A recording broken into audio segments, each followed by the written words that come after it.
Hi everyone, it's Aunt Fernita. Today's story is called Food for One More.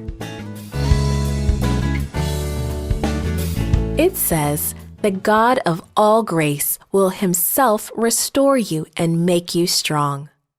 Today's message is, even though bad things happen to me, I know God loves me. Korah was hungry. His family was hungry too. They had not had any food for 3 days.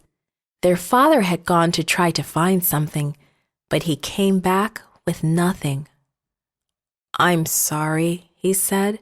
"There is no rice left in our village. It has not rained for many months. Without rain, things will not grow. We may not have any food for a long, long time." Just when they thought they would die, God sent help. A truck with a sign that said Adra came to their village. "Rice! Rice!" the driver called. "Each family may have 1 bag of rice." Soon each family in the village had enough rice to last for several days. More trucks came during the long months until the rain came. A long time ago, God took care of Elijah in a special way too. It hadn't rained in Israel in months. The fields were brown and dead. Bare trees stood like skeletons against the hot sky.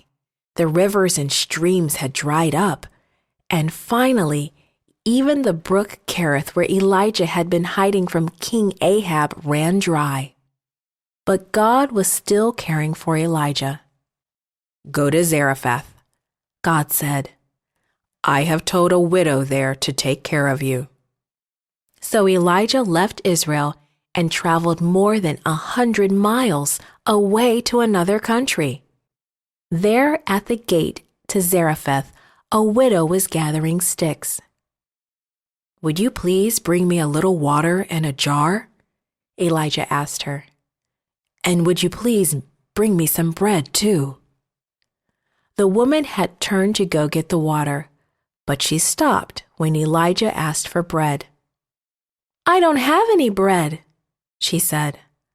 "All I have are a handful of flour and a little oil. I'm gathering firewood so I can bake some bread for my son and myself, and after we eat that, we will die." "Don't be afraid," said Elijah. "Go home and make me a small piece of bread. Then make something for yourself and your son. For God says the oil and the flour will not be used up until he sends rain on the land." This woman was not an Israelite, but she believed in God and placed her faith in him. She decided to trust God to take care of her needs. It happened just as Elijah said it would. He went home with her and she made some bread for him. After that day, whenever she went to bake bread, there was just enough flour and oil. The flour and oil never ran out. The miracle God worked to save Elijah also saved the lives of this woman and her son. Sometime later, this woman's son became sick and died. Her first thought was that God was punishing her.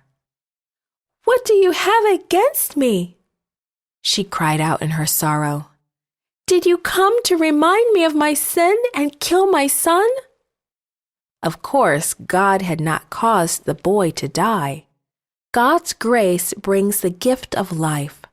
God's grace had kept all 3 of them from dying during the famine. Elijah had been staying in an upstairs room at the widow's house. He took the boy to that room and cried to God, "O Lord, my God, let this boy's life return to him." God quickly answered Elijah's prayer. At once, the boy came back to life. God cares about the problems in your life too. Even though bad things sometimes happen, God still loves you. He wants you to trust him. He will take care of your needs, just as he cared for Elijah and the widow of Zarephath. This podcast is read by Franita Buddy for Gracelink.net. Created and produced by Falvo Fowler. Post-produced by Faith To at Studio El Piso. The theme music is by Clayton Kinney. For more information, please visit Gracelink.net.